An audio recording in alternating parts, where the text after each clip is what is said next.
I'm Senator Lindsey Graham, and you're watching Rabbi Doug. We're gonna see Rabbi Doug. We're gonna see Rabbi Doug. We're gonna see Rabbi Doug on your TV tonight. But Daddy, I want to watch Monday Night Football. Forget about Monday Night Football. There's no other thing we're going to watch on Monday but Rabbi Doug. Yeah, Rabbi Doug on TV tonight. We're going to see Rabbi Doug. Oh, everybody talk about Shalom and welcome to Tape with Rabbi Doug. We're here for part 3 at the AIPAC Policy Conference 20 at the Washington Convention Center in Washington, D.C.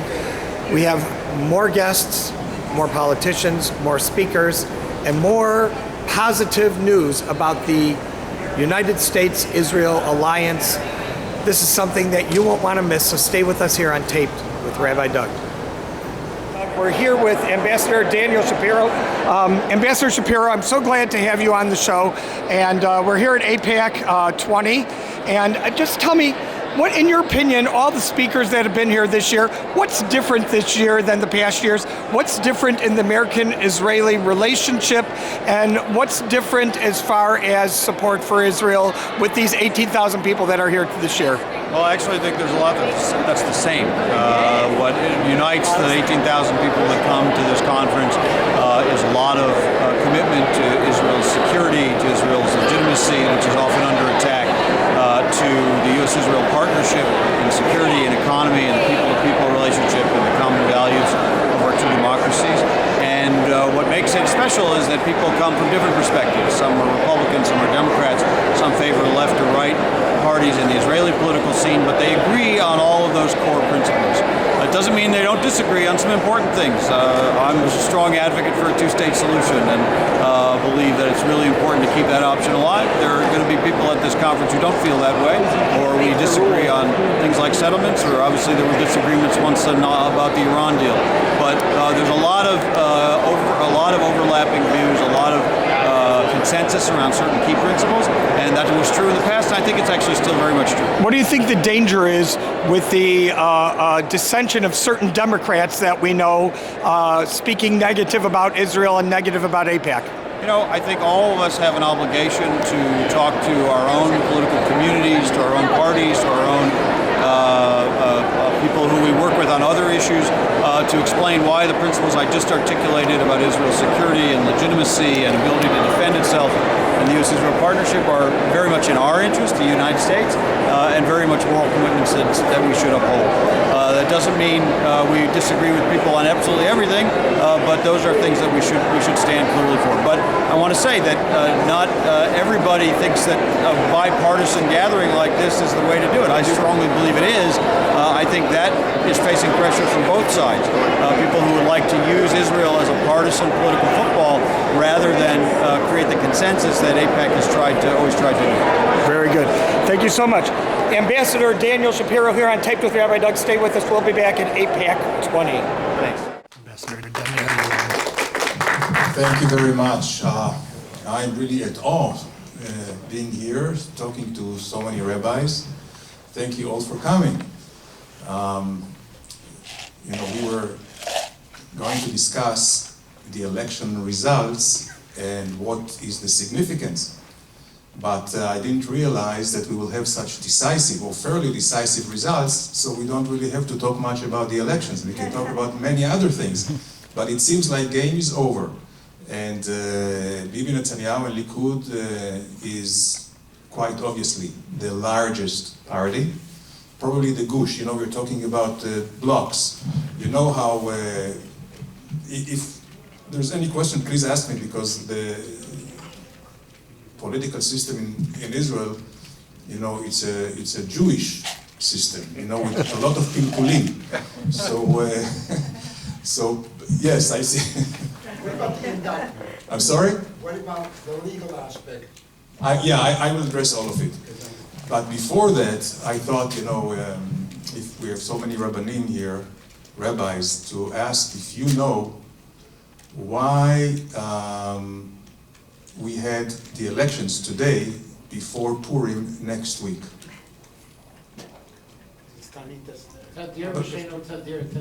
Wow! Very good. because of Tadir v'Sheino Tadir. Unfortunately, elections we had Tadir, and Purim comes once a year, but I hope that the next elections will have Purim before the elections. I think that this was the third elections within a year. I think this was the last one. I think Israelis were quite fatigued by all these elections, and what happened was that they came to the ballots with the highest turnout since 2001. So I guess that shows how seriously the Israelis took these elections. And you know, as a great democracy, the results are always being decided in the ballots. All our neighbors around us, they make decisions through bullets. We are the only ones through ballots. And that goes pretty, I would say, appropriate after we heard the chief rabbi talking about Shevet Achim and Achdut. So you know, in Israel's election, you tear each party apart. This is the job of each party to get the maximum votes. But after the election, usually we get together. The fact that we had so many elections did not allow us to get together after the elections. But you know, God forbid, if there is some kind of external danger, we know what to do, and we always get together. It will be interesting to see now if there will be an Achdut government or not. It seems like Netanyahu, with his gush of 60, needs only one more member of Knesset. You know, we have a Knesset of 120 altogether, and our system is that in order to be prime minister, you have to get the vote of absolute majority of the Knesset. That means at least 60 plus 1, that is 61.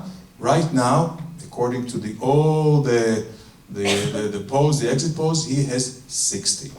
So 60, in 3 hours, will have better results, more accurate. And by midnight tonight here, which is 7 o'clock Israel's morning, probably will have the final results. So always there is one move, one here, one there, so there could still be 61.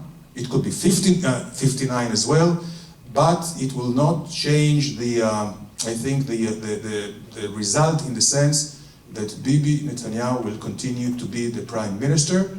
Likud will be the major party, and now either that they will have to pluck individual members of Knesset from the other side that would defect to Likud, or maybe one party as a whole. Remember that Kahol Lavan, the main opposition of General Gantz, blue and white, is actually a coalition in itself of 3 different factions.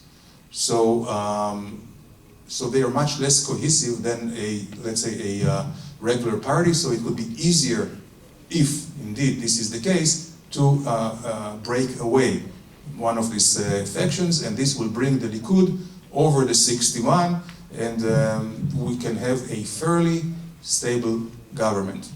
Now the question, after we pretty much resolved the political question, whereby Bibi Netanyahu has gotten the confidence of the populace, comes the second question is, what about the legal issues? Well,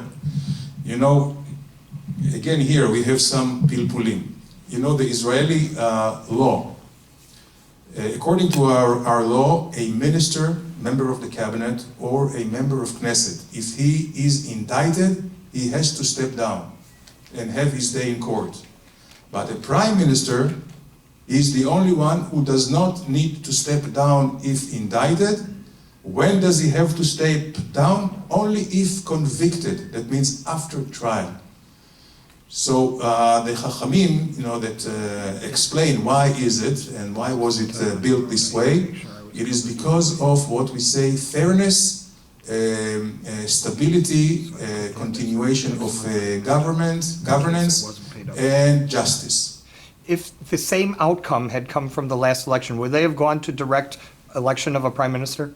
Direct, well, for that you have to change the, we had it happened before, so that's why I asked. We had the direct elections actually 3 times, because the law was changed in 1996. This is what allowed Bibi Netanyahu to win over Shimon Peres by 23,000 votes, because it was direct one. Otherwise, as before, proportional, the largest party and the one that can have the largest coalition. So 99, still we have direct elections. This time, Ehud Barak beat Bibi Netanyahu.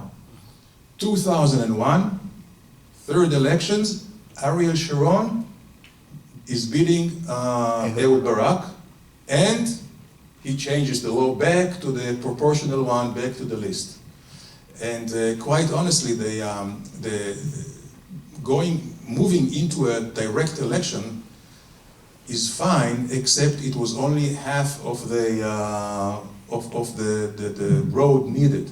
Because what happened with these two ballots, that one is for prime minister and one for a party, was that the parties all became very fractured, because once you vote for a prime minister, irrespective of the party, you don't really care about who will be the largest party.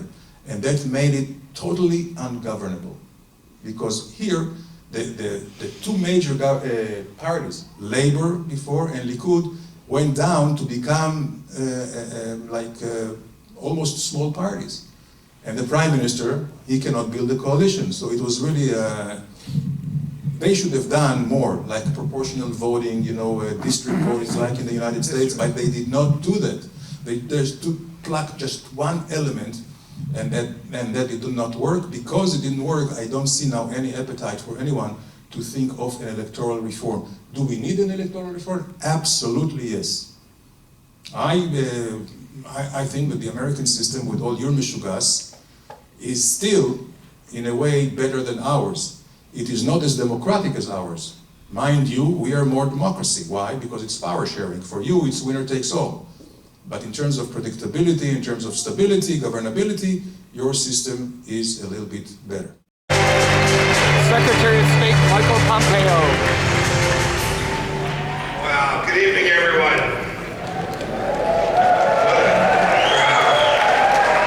What a crowd. It's great to be here. It is wonderful to be with you all tonight, and it never gets old to be here with so many great friends of the relationship between America and Israel. You should know that there's no president and no administration that loves Israel more than President Trump and our team. So I was gonna walk through the things we've done in 3 years, but I'm just gonna do, since I was here last time, because we all gotta get someplace tonight. So let's take a look at what we've done just since the last time I stood right here. We declared the common sense truth that the Israeli West Bank settlements aren't per se inconsistent with international law. We released a groundbreaking vision for peace.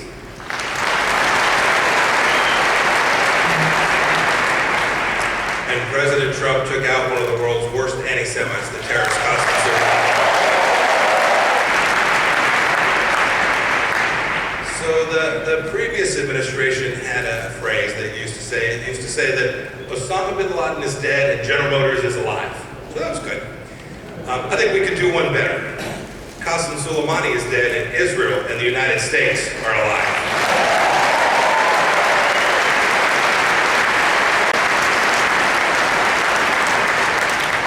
In December, Prime Minister Boris Johnson announced plans for his government to pass an anti-BDS law.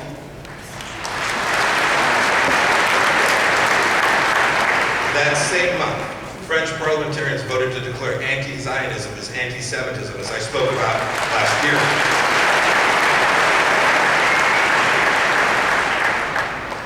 Greece and Cyprus have pursued a new energy partnership with Israel, as have Egypt and Jordan. Guatemala, Honduras, Nauru have recognized Jerusalem as the capital of Israel. Brazil says that it intends to do so. Come join me.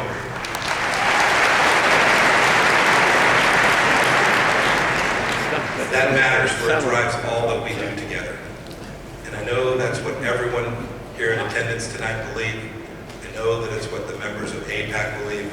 It's what we all believe in. May God bless this great institution of AIPAC. May God bless Israel. And God bless these great United States of America. I'm Rabbi Shmuley Boteach, and you are watching Taped with Rabbi Doug at AIPAC 2020. United States Ambassador to Israel, David Friedman.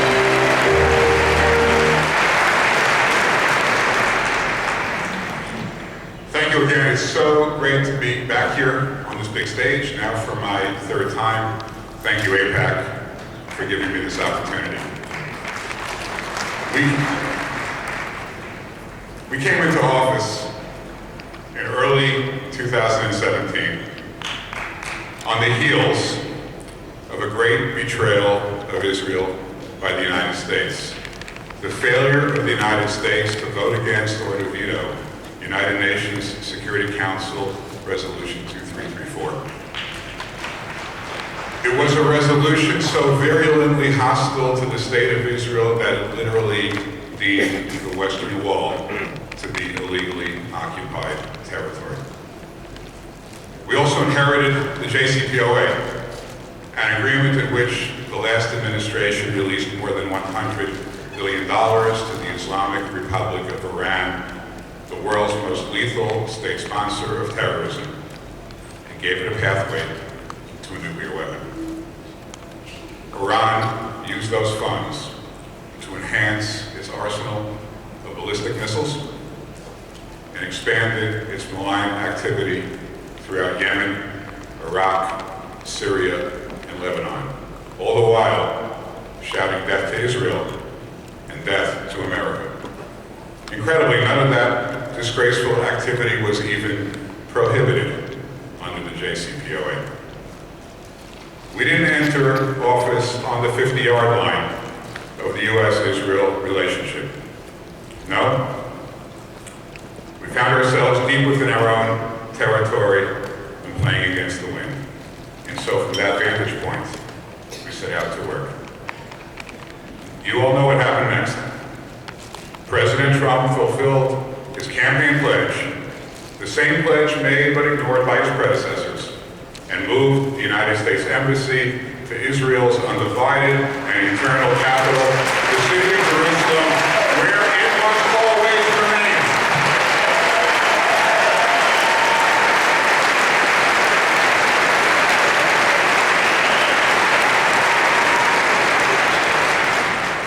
President Trump understood the security imperative of Israel's permanent retention of the Golan Heights, and he recognized Israel's sovereignty over that strategic high ground.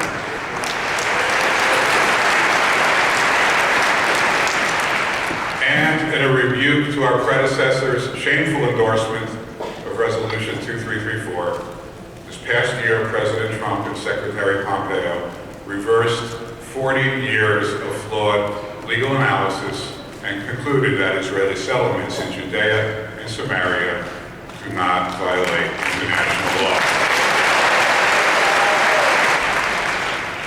So please, to all of you who love Israel, work with us to help bring a real peace to this region that has suffered for so long. We can and should unite on the President's vision, encourage our elected officials to endorse it, and do all we can to induce the Palestinians to come to the table. Let's do this together, regardless of our political stripes, our religious practices, or our ideological leanings. This is above all that. How did our founders know which rights God deemed to be unalienable? By reading the Bible, of course. And from where did these biblical pronouncements come? In the words of Isaiah, Ki mitzion tetzeh Torah, v'devar Hashem miYerushalayim.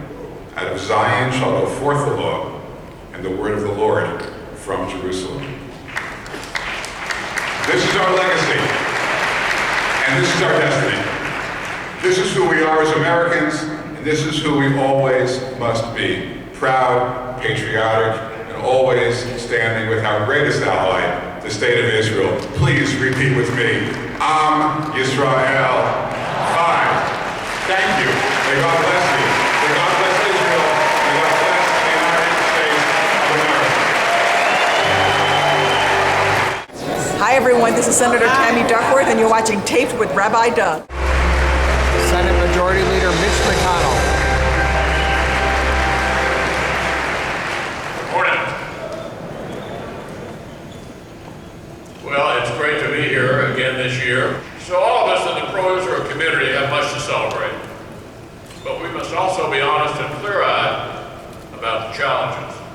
And that includes a dangerous shift in our politics here at home. For most of my career as a mainstream Republican internationalist, my foreign policy views fell within a bipartisan consensus.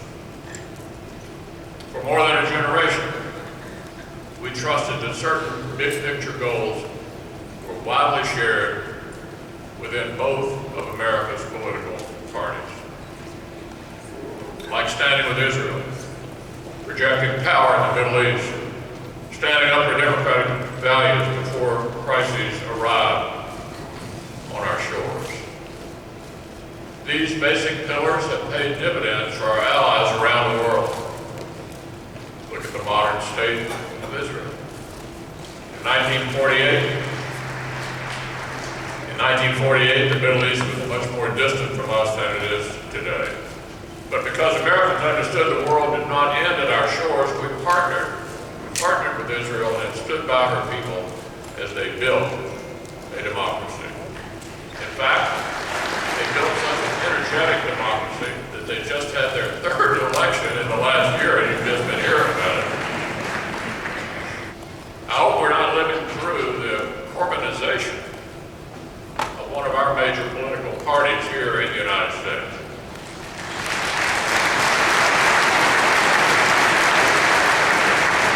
I hope we can restore the bipartisan consensus that served our nation, Israel, and the world so well. But it appears, my friends, we will need to fight for it.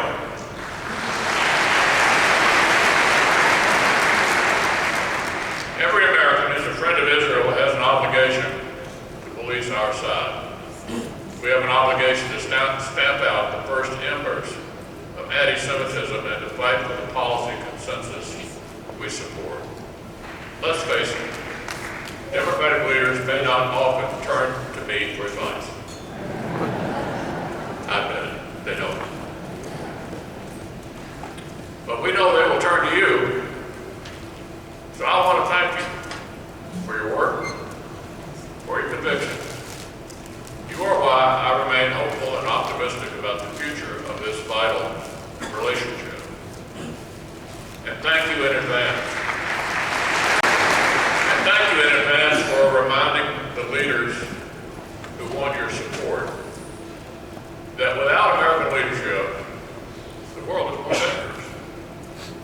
Without American influence, the Middle East is more trouble. And our nation's friendship with Israel is not negotiable.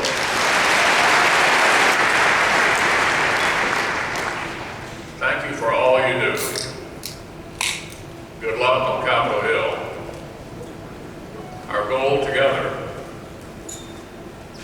should be to return support for Israel to a fully bipartisan basis.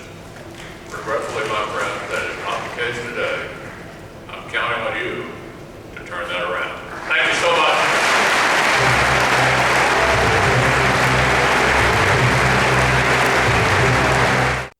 Hi, I'm Congressman Steny Hoyer from Maryland, and you're watching Rabbi Doug. Senator Bob Menendez.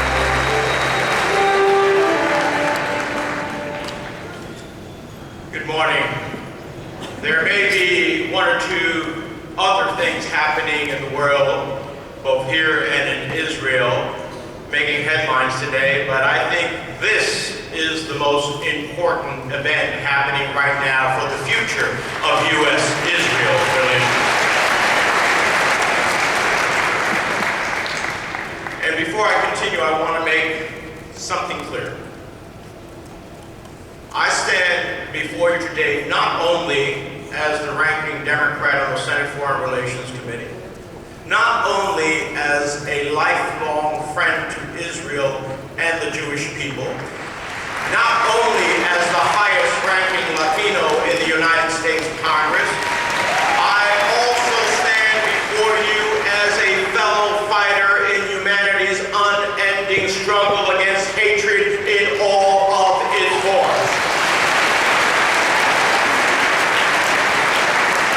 what I know. You are the backbone of a strong U.S.-Israel relationship, rooted in our shared values and common dreams. And I stand with you against the many forces that seek to undermine the U.S.-Israel relationship and even Israel's very right to exist. Now, many have heard this before from me, but I believe in three fundamental truths that bear repeating today. One, the security of the United States is strong when Israel is strong. Two, the Jewish people have a right to live in peace, security, and prosperity in the indisputable homeland of their ancestors. And three, Israel has a right to defend herself, and the United States will always ensure she has the capabilities necessary to protect her people and her borders.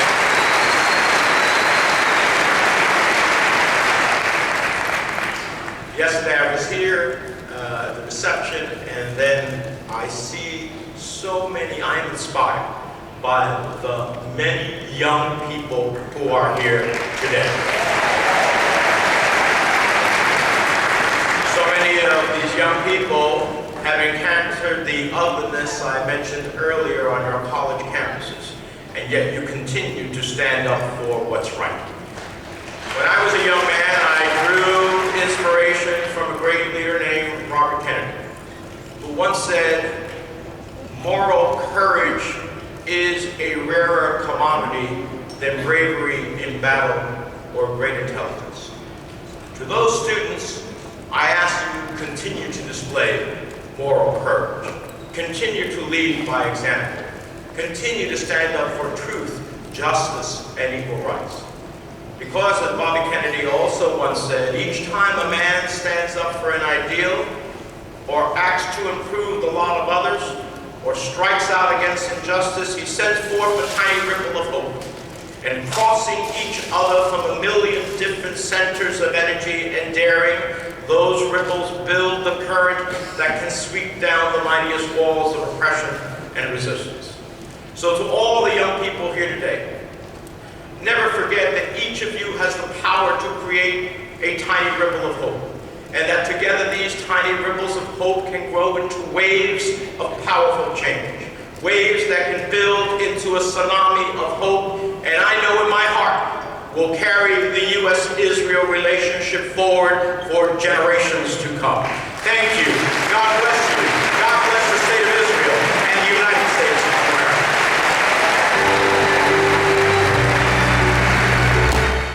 Well, that's it for Policy Conference here at the Washington Convention Center. I want to thank all our guests, all of Congress who were involved in this wonderful conference, all of the AIPAC staff, and all of you for staying with us. Remember, you can check out our website, www.tvrabbi.com, where you can also see former shows on the web. If you want to email us, you can email info@tvrabbi.com. We'll be in Chicago next week, so I hope you'll be there with us. Same time, same place, right here on Taped with Rabbi Doug. Shalom, everyone. This has been a tape with Rabbi Doug Production.